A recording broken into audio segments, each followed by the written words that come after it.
loolu combat la Ameth Diop Bakar Ameth Double Moteur Palmarin le fils de Birja Douala moo ko bindee Diam Bougoum Niakhar moo bindee Diam Bougoum Niakhar moo ñëwoon ginnaaw noonu Ameth Diop xamee ngeen ko waaw moo bindee Diam Bougoum Niakhar daw la jël Ameth daan na ko Ameth tuur na ko benn arrivage sa ko def moo bindee Diam Bougoum Niakhar Ameth Diop daan na ko de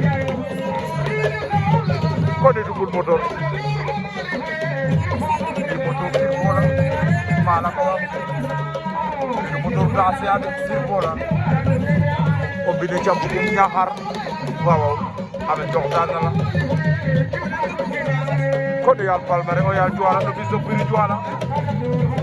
waaw Ameth Diop